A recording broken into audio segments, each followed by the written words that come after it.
evening, everyone. I've got those 10 little topping toes. And when they hear a tune, got our theme song going here. Good evening, everyone. Welcome to Joel's College of Swing Era Knowledge. I keep cheerful on an earful of music sweet, 'cause I got happy feet. Okay. Good evening, everybody. I am going on my phone to add a picture. So if you're taking notes tonight, you can just look at that. There we go. All right, so I'm going to comment with a photo. Can I do that? Uh-oh. Maybe I can't. Whoops. Strike that. I can't put a photo when I go to write a comment on myself. I can hear myself. Oh, let me see. No. All right, enough of that. You saw me just looking down at my phone. I'm just going to turn that off. At the end, I will put a comment out there, which will basically be a picture of this. This is our focus tonight for teachers. The 5 questions. So we'll be going through those. So as usual, the teacher organizer talks are a little less moving and grooving and a little more discussion based. So as I'm talking through these, whether you're watching now or maybe you're watching this later on, if you have any questions on it, feel free to type it in the comment or message me if you're interested in any specifics or have any questions on things. So again, College of Swing Era Knowledge teacher discussion. Be prepared for your class. The 5 main questions you want to have ready before you go into a class. Now, I'm a big fan of being prepared or over-prepared or having more material than less material.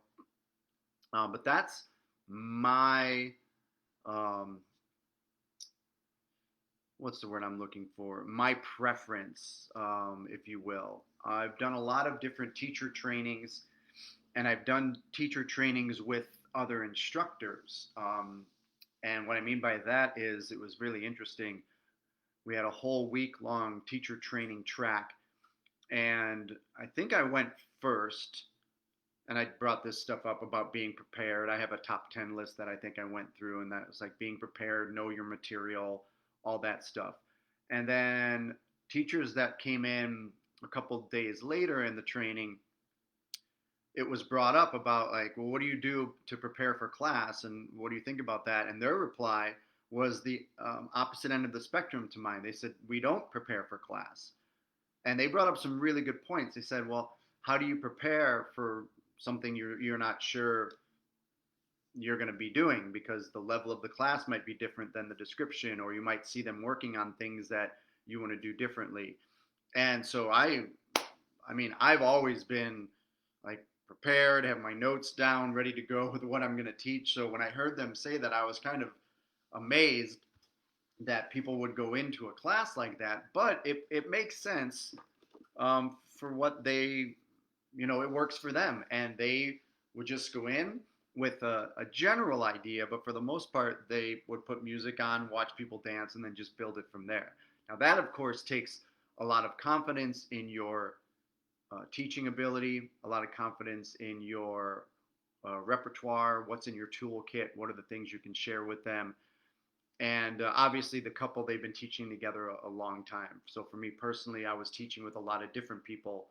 So there is a difference in that aspect too. So obviously if you're coming to the table with 2 different people that don't always teach together, you're probably going to get your ducks in a row of certain things you're going to teach. And so again, tonight's discussion is for those of you that prefer to be on the be prepared end of the spectrum versus the we're going to wing it and just see where everything goes. And you can have a combination of both. Believe me, I've gone into classes not 100% prepared. It's not my preference, but I have done it, and you let the class flow where you want it to flow. But for me, I personally typically have these 5 questions ready and answered uh, before I go into the class. So let's get to it. Let's talk about these 5 questions. Maybe we can put a couple things into practice towards the end. We'll see how much time we have left. Okay, question number 1. So again, I see a few more people have joined in. So here's what our focus is tonight. That's what we're going to be talking about. And don't worry about taking notes on that. I will post a pic of that when the discussion is all done. I can't do it right now. I don't know why, but no big deal. Okay, so question number 1 is, what is the move slash figure slash step? Obviously, you want to know what is the thing that you're hoping to accomplish. And so a lot of times for a typical hour class, you might be able to get through 4/8 or 8/8 of material in general, depending on the level and the pace of your class. But then within that, what is the move or figure or the step that you're going to focus on? I think all too often teachers go into a class with a big idea and they don't discuss the individual moves or steps that go into each part of the sequence if you're working on that versus the specific step or the specific move. So if you are doing a sequence, make sure you're discussing with your partner the individual move or figure or step that you're going to do. Now this brings up a good point as far as like what class are you going into? That's something you need to assess in advance as well. Is it your local scene where you're doing a basic class, an intermediate class, an advanced class? How fast do you want the class to go? And again, you're going to have an idea in your curriculum. What is the move, the figure, the step? What's that goal towards the end of that class? And it could be a few of them, but we're specifically going to now focus on that one move or that one figure or that one step. Okay? So now we have that focus. So question number 2 is, what is the rhythm slash count for that particular move, figure, or step? And these 5 questions obviously are for every step or move in your sequence or whatever you're focusing on. So what's the rhythm and the count? So what I mean by that, rhythm wise, what's the mantra, right? What's the thing that you can say for the people in class that prefer a rhythm versus numbers? But you are going to have those students in class that will say, well, what count do you do this on or that on? So you want to understand the count of your step. You want to understand the rhythm of your step. And that comes up with like coming up with good mantras for your particular move and how you describe the movement as you're describing it, as you're teaching it. For example, as you count the class in and they're going to do the move, what's the phrase or what's the verbiage you're going to use during that class? Now, what Jackie and I typically do is Jackie will be the counter and I will be the rhythm or the mantra person. And so for those people that need to focus on the numbers, they're tuning into Jackie's voice, hearing the number. And for those that need the rhythms, they're tuning into my voice for the mantra or the rhythm. And it's nice if those kind of match a little bit and make sense as the two teachers are going through that. Or if you're doing a solo movement, same thing, right? What's the rhythm and what's the count? You obviously can't count and rhythm at the same time. So then what I encourage you to do in like a solo jazz class is say, all right, in general, I'm going to show you the move, and then I'll break down the step with the rhythm, and I'll break down the step with the count, and then we'll try it together. And again, that way they see it visually, they see the rhythm, and they see the count. If you're with a dancing partner, you can take care of the rhythm and the count usually together, you working together with your partner. So the rhythm and the count. Okay, so as you're determining your mantra or your movement, this gets a little bit into question number 3, which is, what is the shape of the move, the start and the end of the movement, especially if you're in a bigger setting, a bigger class, weekend workshop kind of setting, or if you're lucky enough in your hometown, once we get back to classes, you have a packed house. Be mindful of where the movement starts and ends. Can you set up your class in a better way where the movement goes, where the class, if it is crowded, can be more successful? But even if you're not in a crowded class, Like you want to know exactly what the shape is and where things start and end. Usually in a class we'll say something like, okay, like all the leaders face the stage, right? And then we're going to go through the movement, and then that's the start, obviously. But then at the end, are the leaders facing the opposite way? Are they facing 90 degrees? It's important for the students to get a feel for paying attention to those things, which of course means that you as the teacher need to make sure you have a full understanding of this figure. What is the overall shape of this thing? Is it linear? Is it circular? Does it over rotate? Right? And then building that along with the rhythm and the count, like now the rhythm that you say might modify based on the shape of things or how you want to make the things start and end. Can we shorten the move? Can we lengthen the move? Can we extend it rotationally? These are all the things to consider and to play with for any particular movement, figure, or step that you have. All right, so now we get into question number 4. Question number 4 is, what is the feel of the move? What is the feeling for the leader in leading that move? What is the feeling for the follower in receiving the lead for that move? And this is where you dive down into your connection, all right? And this is where all your technique comes into play. And this is without a doubt the hardest thing, I think, for teachers to convey. A lot of dancers, they want to know the fancier moves and the fancier steps. And our challenge as instructors is to try to get them to understand that it's through the connection of the dance, through the connection that you have with your partner, whether it's the physical connection or that kind of mind meld, the follower is hearing something in the music and they're going to do something. Are they able to transfer that connection or their intention through the connection? Am I paying attention enough as a leader to like have that good conversation? Like this is a huge area that you will spend a majority of your class with. So you've got your move or your figure, you show it to the class. You break it down quickly with the rhythm and the count. You show them the shape of it, the start and the end.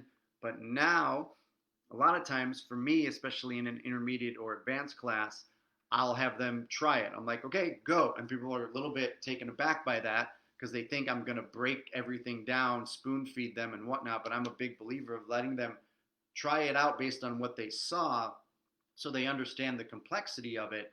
And then I've found over the years that then they pay more attention when I go into this question number 4 section, the feel section, the connection parts, where we actually make the move work, because now they have an appreciation over the fact that it wasn't as easy as it looked, which is typically the way things work with partner dancing. Because if you dance with one partner for a long time, you come up with amazing things you guys do together that, at least in my experience, something that I can come up with Jackie in 5 minutes turns into a 60-minute class. And so if I go somewhere and I teach with a different partner and we kind of get together, we put on some music or we're working on some moves, something that we come up in like 5 or 10 minutes just because we're working out like how I dance, how they dance and whatnot. Again, 5 or 10 minutes for us turns into an hour-long class. So it's just a matter of, again, those levels that you're teaching to. If people have a really solid foundation on their connection and they have an understanding of the foundations of connection, then you're probably going to get through this part a little more quickly.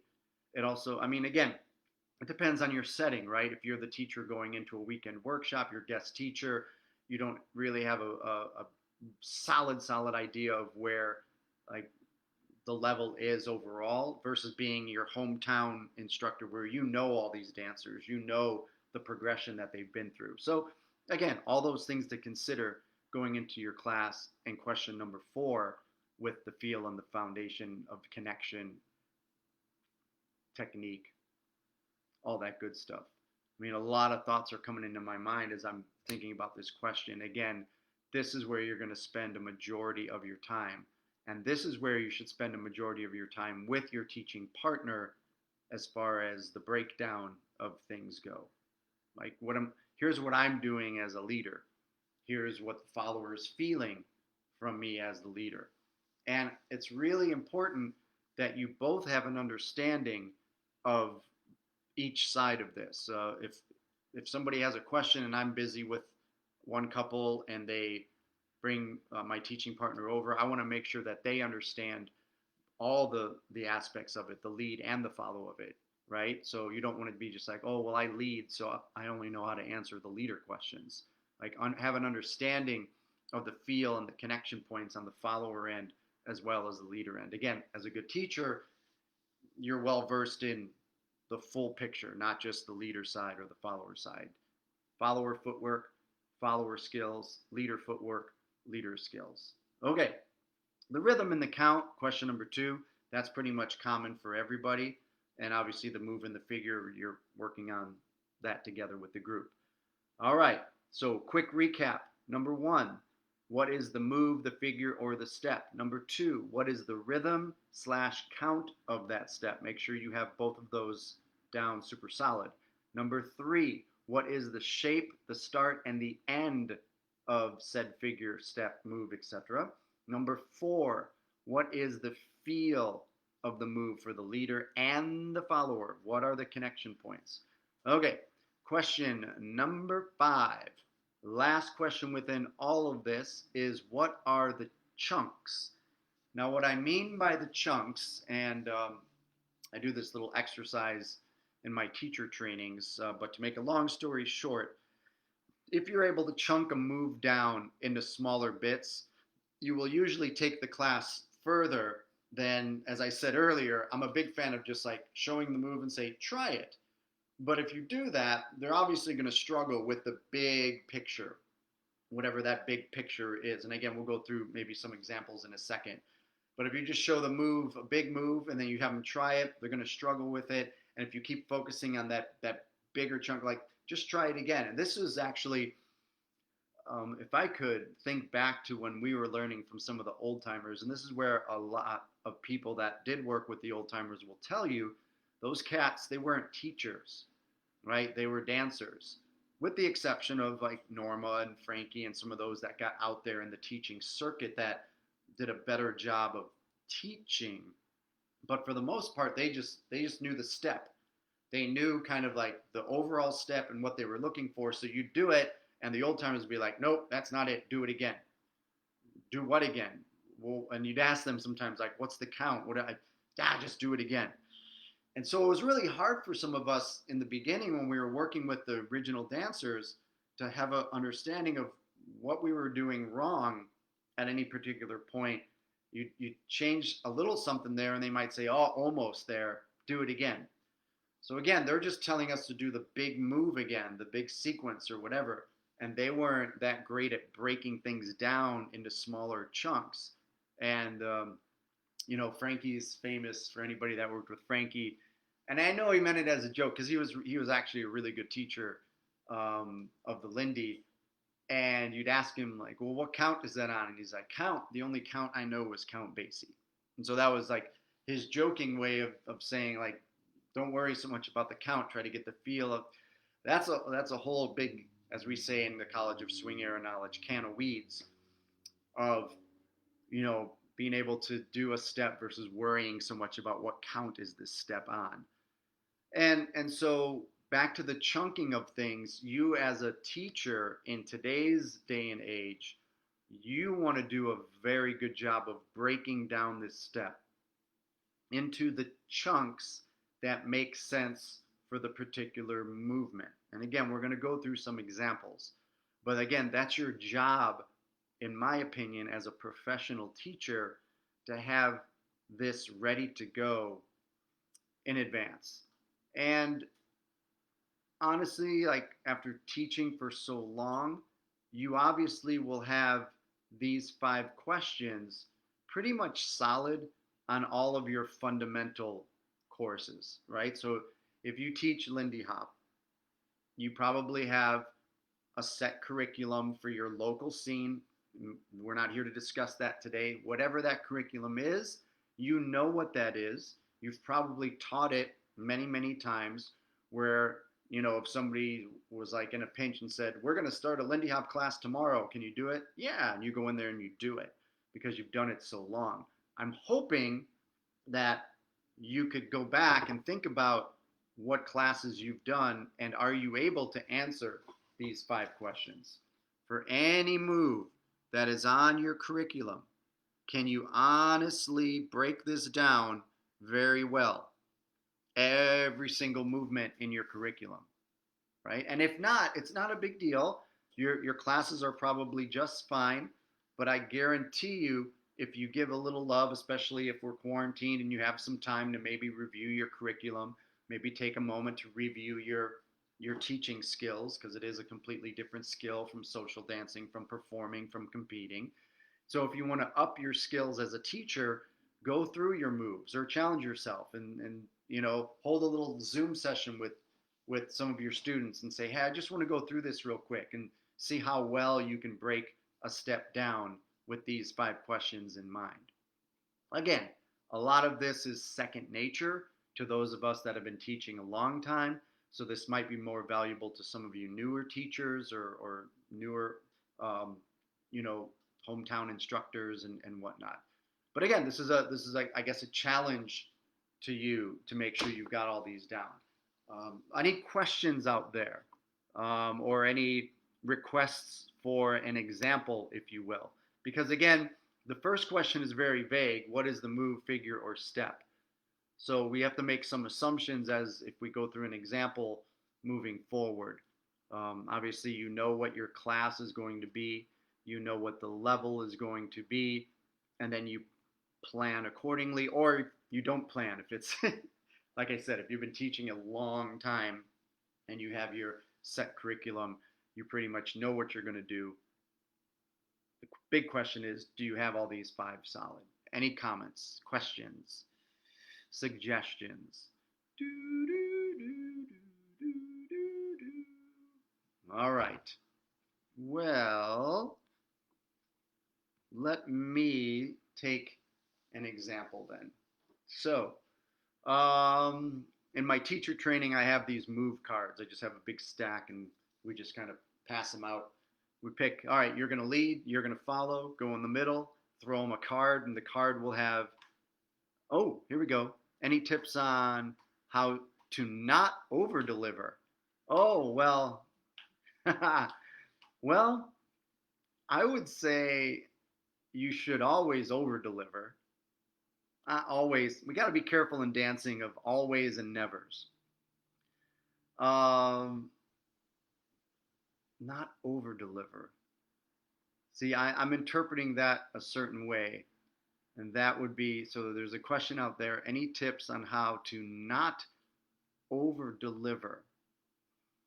I mean, I would say, I think for some teachers, sometimes they do too many moves in a given hour, right? And you try to do too much in that hour. And so I've tried really hard the last couple of years. Um, if it's five, I'd say 5 minutes left. Definitely do not go into a new concept. Even probably 10 minutes is probably a bad idea if you're going to actually answer some questions and have them go through some things. And I know a lot of us are very guilty. Okay, I see that. Very guilty of like doing too many moves. Okay, this is a good one though. Not over deliver. It can be hard to stop talking about and trying to explain something. Okay, this is where it's good to have these 5 questions super solid if you're teaching solo. Um, so let me go through an example really quick, especially in our quarantine days. A lot of you might be doing some Zoom sessions or live sessions with like no, you know, no crowd, no class feedback or whatever. So in going through these 5 questions, for example, like a solo jazz step, let's say you're doing a shorty George. All right, so we have 8 and 1, 2, 3, 4, 5, 6, 7 as far as the count. And then a rhythm would be kick and step, step, step, step, step, step, step, right? So our move is the shorty George. The rhythm is kick, ball change, step, step, step, step, step, step, right? Count 8 and 1, 2, 3, 4, 5, 6, 7. What's the shape of this? It's linear. We're going to be moving forward. The start of it is in one spot. The end of it could be very far forward. You can also do this on the spot. What is the feel of this step? I have an up, I have a down. And then as I'm moving my feet, I move them very slowly. I should say slowly, very small, about half a foot length. I'm going to try to keep my shoulders, my hips, and my feet straight as I do my knees back and forth. Okay? And so as I'm doing that in my head, I'm going to explain it with the rhythm. I'm going to explain it with the count. I'm going to show it, and then I'm going to have them do it. And so if I could stay in line with these 5 questions, then I'm able to kind of stop myself from over talking or over explaining if I stay focused here. So now, again, I'd probably throw people in the deep end like, hey, do a Shorty George. And then they do it, and I see all the mistakes and whatnot. So now we get into the question number 5, what are the chunks? Well, I mean, again, like how detailed do you want to get with the people? When you do the kick, how do you want your body to be, right? So the kick, you can get as detailed as the kick. Or you might say the chunk is the kickball change and taking that down to the side, right? So our first chunk is kickball change. And then the next chunks are each step and explaining each one of those steps.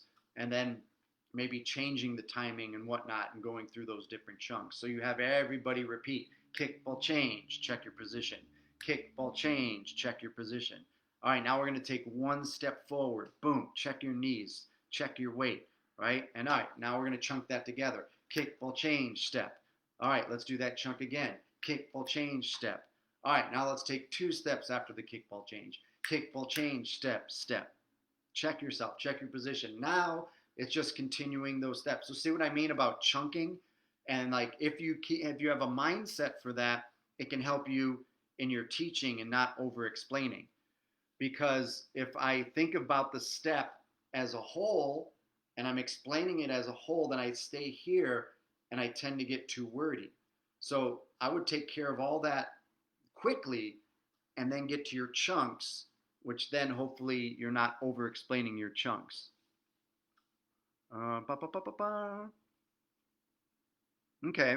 Well, and so the using too many words to describe, I mean, that's a tough call because some people need those descriptions. Some people need more explanation. Okay, that brings up a good point because I'll go back to that teacher training that I did when we had the whole week and we had different teachers. For me personally, I'm a big fan of dance more, talk less.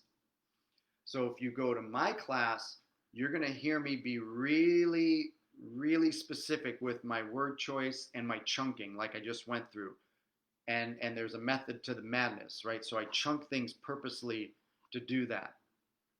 Now, and so I was telling the teachers, be prepared, be ready to have these 5 questions, dance more, talk less. I try in my teacher trainings to have people teach me a move in as few words as possible.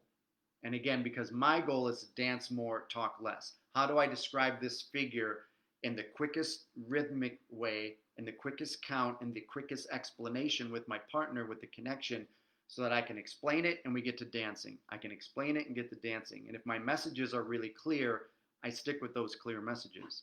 Okay, now another couple came in, met with the group, and they again said the absolute opposite. They said if we feel that we need to explain something ad nauseum, they're going to take the time to do that. And so again, I was like, okay, interesting. Not my specialty or the way I would do it, but they were doing the opposite end of the spectrum. They would talk in great detail about a step, go through the minutia and whatnot. So for me personally, I kind of throw that out to the class. Like if they're asking more questions, then I'm going to provide more explanation and more answers. But if I have a very good mindset of these 5 questions and I know what I want to cover, that kind of sets for me my tone, my time, my message, and I'm ready to go with my material in this way. And again, there's a lot of different preferences out there. Okay, Desiree. Oh yeah, absolutely. That's a great point, Desiree. Like the reason and what the reason I came up with that. Allison and I were teaching in France. It was one of the first times we ever taught, and we were blah blah blah blah blah, and I could feel, okay, here's the biggest thing. Besides like prepping like this, whatever your preference is, it doesn't matter. Here's the biggest thing. You as the teacher in the middle of this room. I mean, it's almost impossible the way we are now, but when we get back to normal and you're in the middle of that room, you have to pay attention to the energy of the class. I know there's a lot going on. You got to teach, you got to take care of the sound, you got to figure out stuff with your partner, you got to I know there's a lot of distractions, but at the end of the day, are you enjoying yourself in this class? Are you giving energy in this class? Are you feeling energy back from your students? Because if you're not you can tell when people start to disengage. This goes back to talking too much, over delivering. So I wouldn't necessarily label that as over delivering, because you can explain things in great detail and be engaged with people. And so that's not over delivering, right? And that's not talking too much, but you've got to have that interaction with your students. But you can tell, like, when people start crossing their arms, when you can see them looking away, when they start interacting with their partners instead of engaged with you, that's when it's time to stop talking and get them dancing again. And so again, over the years, I found that if I talk less and dance more, people are engaged. And the reason they're engaged is because then they know in my class, when I talk, I'm not going to talk for a very long time. I'm going to give them what they need and say, get back to dancing. So if they don't pay attention to my short chunk, they're going to miss it. I can't tell you the number of times where I've like explained something and I'm like, all right, let's try it. And then hands go up like, oh, what, can you say that again? Or can you do that? And that tells me at the end of the day, right, they weren't paying attention to what I was trying to explain or what I was trying to show. No big deal. I can take care of it. But if I did this big, long monologue and then said, all right, let's try it, they're probably not going to remember what I asked them to do at the beginning of all that craziness. So again, it's a teaching preference. It's a method to your madness, so to speak, and all that. So I went through very quickly like a solo jazz thing. All right, now let's really quickly go through like a simple, let's say, like we all know jitterbug or 6-count Lindy, right? Rock, step, triple, triple, and we're going to do open position, and we're going to do an inside turn. So the follower is there, and I go rock, pull. She comes to the other side and goes there, right? And I'm purposely not getting up to show it because I need you to visualize this. So what's the move? All right, inside turn or side pass or whatever you've named it in your curriculum. I think we can all picture it, right? Followers in front of me, I go rock, pull, I bring them through to the other side. All right, and what's the rhythm of this? Basic 6-count rhythm, rock, step, triple, triple, right? But I might rhythmically say rock, lead, or rock, pull, right? So see how the rhythmic words or the choice of words that I use matches what I'm doing. It's not just a rock step. I did a whole session on rock steps, and I hope I did at least actually for teacher training. Rock step versus rock lead. To me, there's a huge difference. There's a lot of different rock steps, a rotating rock step, a linear rock step. So I might say rock pull over the head, bring it down. So see how that rhythm, that mantra will match what I'm actually doing. Rock, pull over the head, bring it back down. I could just say step, step, triple step, triple step. And then Jackie's counting 1, 2, 3, and 4, 5, and 6 for that 6-count rhythm that we're doing. What if we're not doing triple steps? What if we're doing kick step? So I'm not going to say 1, 2, 3, and 4, 5, and 6 for rock step, kick step, kick step. I'm going to say 1, 2, 3, 4, 5, 6, or step tap, or a different rhythm that you're going to put in there. Do you see where I'm going with the rhythm / count? Or you might be doing something a little more intermediate and go like rock step, kick step, triple step. So the count is 1, 2, 3, 4, 5, and 6, right? And the rhythm might be rock, pull over the head, bring it down. But you see how I kind of try to match the count, match the rhythm. And again, this is just one of those things you'll get used to over the years of teaching. What's the shape of this? The shape of this is linear, right? The follower does a turnaround and the leader does a turnaround, but we go from point A to point B, right? So at least to me, it's nice if, you change sides. But you can teach this move where the leader stays put and brings the follower from point A, rock, pull, triple step, over to point B. And you've seen beginners do this. Here's the follower, right? So the follower's here and the leader goes rock, step, triple, and runs to the other side. And the follower just turns around and the leader didn't lead anything, right? The leader just ran past the follower. It's not wrong. It's just a different feel. Or you do it together. Rock, pull, triple step. So see, even in that, what is the shape of this basic move? It's a simple move. Inside turn, right? 6 count. But how do you want it to look? Do you want the leader to stay put and bring the follower from one side to the other? Do you want the follower to stay put and the leader to go from one side to the other? Do you want to work together? Those are 3 different variations in the shape, in the start and the end of this particular figure, right? How much do you want to cover? What are you going to show them as the baseline? And then how do we go from there?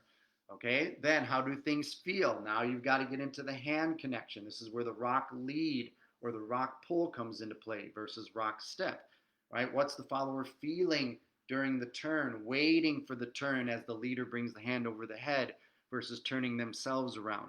So I would describe how I'm leading this with the shape of my arm. Jackie would describe how she's feeling it with her frame and her connection, putting that together. Okay, last question. What are the chunks in this? 6 count stuff, you can typically go through the whole figure, right? So rock, pull, triple. But you might want to stop. If you do a basic first and you just do a little basic rock step, you might want to stop and chunk it at rock, pull and see how that feels different from a basic rock step, right? That's a little minutia point, but that would be a very quick visual check and a field check for the class. Rock pull or rock lead versus rock step, right? Where's the follower's left foot after rock pull? It should be forward versus rock step underneath her. Now maybe after that first triple step, leaders, where's your arms? Like a lot of times on an inside turn, you'll see teachers say, look at your watch. So the leaders flip the hand, right? So now you get all kinds of hand connection issues with beginners. So there's a good chunk right after the first triple step if you're doing rock, triple. Rock, lead, triple step. Check your hand. Check your position. Followers, is your right arm in front of you? Things like that. Check that. Let's do that again. There's the chunk. Rock, pull, triple, stop. Check that chunk. Final chunk. Stay there. We'll count you in. Boom. Bring the hand down. Chunk that last part. Now let's put it all together. So you can choose in this, what I would say, very simple move. If we get into the minutia of it, chunk could be a rock step versus a rock lead. You can stop after the first triple, chunk number 2, chunk number 3, finishing off the turn. And now you put these 3 chunks together, and now you've broken down a 6 count inside turn, right? You go your move, you know your rhythm and your count, you have your shape, your start and your end. Where do you want the leader to be? Where do you want your follower to be? And again, even in this simple move, I gave you 3 options. What is the feel of all of this, and what are the natural chunks, right? And you'll come up with different chunks for your partner. Desiree brings up, watch what the students get out of class. Yes, sometimes the words we use can be interpreted completely different. Yes. Example, Sylvia talks about how her students started doing kicks in Balboa, even though she didn't show that. So she had to change her instruction to work for newbie dancers, right? I mean, again, for me, I like to be prepared. I have my certain answers to these 5 questions. I have a certain verbiage. And again, I try to dance more, talk less. So I have a distinct thing that I want to say, but sometimes it needs to be described differently or in another, like thinking of it another way. A student's going to have a question that I never thought of it in a certain way before. So you got to be prepared to, shift gears and describe things differently. And again, you have to pay attention to your class. Like Desiree brought up, so you're looking at your class and everyone's doing a certain thing at a certain time. It's like, I don't remember saying that. So let's revisit that chunk. Let's revisit this part of the dance, all right? But again, you got to be very mindful and keep an eye on your students. Are they engaged? Are they paying attention?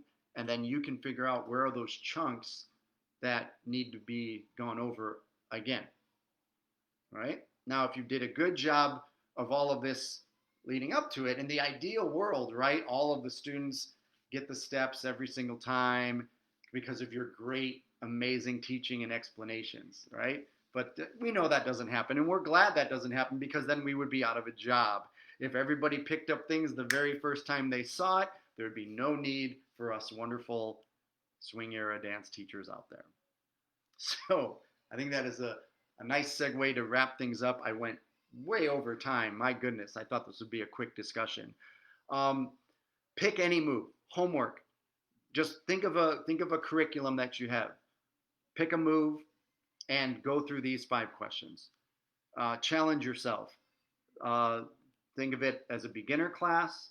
Think of it as an intermediate class. Think of it as an advanced class. How does the answer to these 5 questions change? I can take one movement or move, doesn't matter, and apply that filter of beginner, intermediate, and advanced, and it changes what I want to do with that. That's homework for you.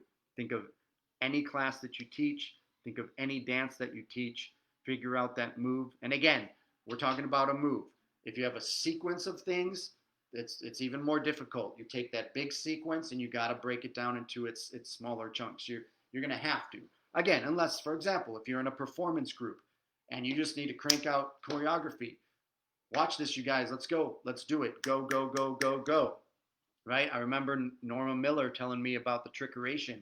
That's the routine that she used to weed out dancers for her dance team. She'd show it and she'd be like, "Do this." And for those of you that know Norma, when she says do this, she means do this and do it now and do it correctly. And so if you couldn't do that routine, you didn't make the cut. Woo, man! Nowadays, of course, we'd be much nicer, but it's all good. But it depends. What kind of performance team do you want? Do you want a performance team that's ready to go, that can watch something and then do it if you're in a pinch and you got to come up with choreography quickly? Or do you have months and months to come up with a routine that you want to perform at a certain event or something like that, and you have the time to break it down? It all depends.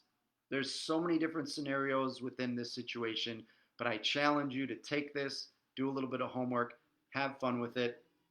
I'll put a picture up so you can see what those things are. If you weren't taking notes, it's all good. So ladies and gentlemen, that concludes tonight's College of Swing Era Knowledge Teacher Edition.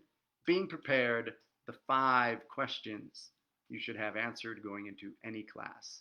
If you've enjoyed this session, if it gave you a little bit of joy or new knowledge for your noggin for you to take into your teaching, please consider donating. Even $1 or $2 helps. We've been getting a lot of views and not a lot of donations. I'm going to be real honest with everybody. So it's like video gets 200 views, $0, doesn't make a teacher feel very good. So even $1, believe me, $1 is fantastic just to give me a little bit of love. Love you guys. Stay safe. And as always, night, night. Crazy about you.